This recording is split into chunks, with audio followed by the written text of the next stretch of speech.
조갑제 TV 시청자 여러분 안녕하십니까? 2021년 9월 28일 오후 3시 20분입니다. 71년 전 중앙청에 해병대가 태극기를 다시 올린 날입니다. 서울 수복 기념일입니다. 성남시 대장동 개발 특혜 의혹 사건을 뭐라고 부르느냐에 따라서 앞으로 이 사건이 어떻게 될지를 가늠할 수가 있습니다. 이 장면이 매우 중요합니다. 요 며칠 사이에 국민의힘이 이재명 게이트라고 부르기 시작했습니다. 그럼 이재명 게이트의 근거가 있어야 될 것 아닙니까? 그런데 그 근거가 될 만한 사실이 오늘 언론 보도로 밝혀졌습니다. 즉 뭐냐면은 대장동 개발 특혜 의혹의 핵심에 있는 화천대유 자산 관리 관계사 천화동인 1호, 2호, 3호 이렇게 있는데 1호 회사의 대표인 이한성 씨가 이화영 킨텍스 사장의 국회의원 시절 보좌관을 지냈고 이 이화영 씨는 대표적인 이재명 측근이다. 이런 이제 족보를 하나 그리고 있습니다. 그 인맥으로 구분하면은 이재명의 측근 이화영, 이화영의 측근 이한성 이렇게 연결된다는 게 언론의 시각입니다. 현재 킨텍스 사장은 2018년 지방선거 때 이재명 경기도지사 캠프의 선대본부장을 맡았고 그 이후 경기도 평화부지사를 지낸 이 지사의 측근입니다. 그는 또 이해찬 전 민주당 대표의 핵심 측근으로도 꼽힙니다. 이해찬 전 대표는 이재명 씨를 지금 밀어주고 있습니다. 이 화천대유 사내 이사이자 천화동인 1호의 사내 이사로 등기되어 있는 이한성 씨는 그동안 대장동 개발 과정에서 어떤 역할을 했는지 정확히 알려지지 않았는데 오늘 언론 보도로 이런 사실이 드러났습니다. 화천대유 소유주인 머니투데이 법조기자 출신 김만배 씨와 가까운 사이로만 알려졌는데 민주당 핵심 인사들과 연결고리가 있다. 이렇게 되니까 국민의힘 쪽에서 이제는 이재명 게이트라고 부르자 하는 이야기가 나오고 있습니다.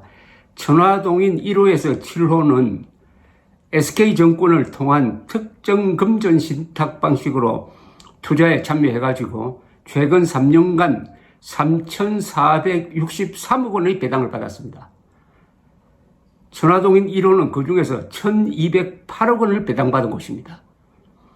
경찰은 조만간 이 씨를 소환 조사할 이한성 씨를 소환 조사할 예정이라고 합니다.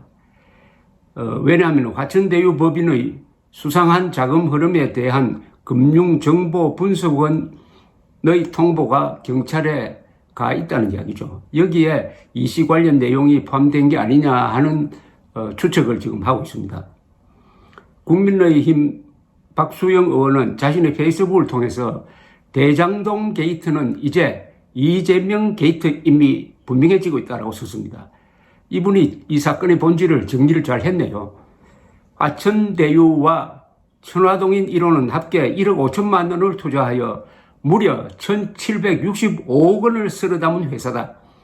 화천대유와 천화동인 1호 두 회사의 사내 이사는 뜻밖에도 한 사람이 맡고 있는데 이한성이란 사람이다.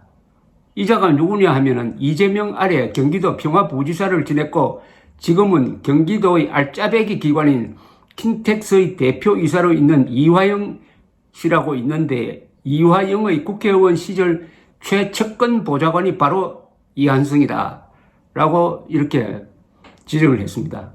그러면서 박 의원은 즉 이재명의 부지사 이화영의 보좌관 이한성이라는 라인이 형성되는데 그 라인의 말단인 이한성이 화천대유와 천화동인 1호의 이사를 겸직하고 있다 라고 더 깊게 들어갔습니다. 그러면서 이제 대장동 게이트는 이재명 게이트임이 분명해지고 있다. 이재명 후보가 설계하고 최측근인 유동규가 집행하고 또 다른 최측근인 이화영의 사람 이한성이 관리한 것이라는 사실이 오늘 드러난 것이다.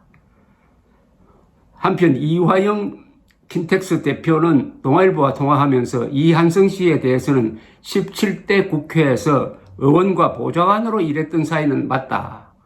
성균관대학교 후배로 알게 돼 일을 같이 했지만 벌써 15년 전 일이라고 말했습니다.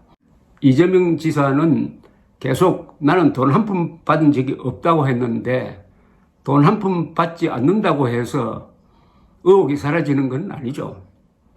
돈의 문제가 아니죠. 이것은 권력을 남용했느냐 아니했느냐.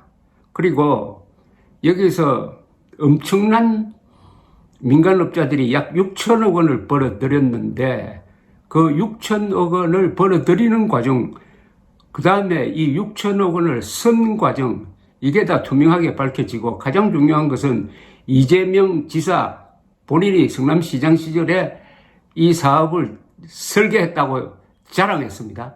그런데 이 사건의 핵심은 설계 때부터 이것은 1100배 폭리가 보장된 것이다. 그런데 이재명은 하이 리스크 하이 리턴이다. 그게 아니고 노 리스크다. 이건 리스크가 없었다.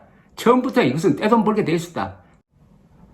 고위험 고수익이 아니고 위험은 없었고 고수익은 보장되어 있는 땅 짚고 헤엄치기였다. 그러니까 이것은 이재명 게이트라고 불러야 한다는 이 박수영 의원의 논리에 상당한 설득력이 있습니다. 근데 이재명 게이트란 말이 유행해가지고 국민들 머리에 꽉 찍히게 될 때 이것은 대통령 선거에도 큰 영향을 주게 됩니다. 이 이름이 장면을 어떻게 하느냐가 사건의 흐름을 결정하는 수도 있습니다. 감사합니다.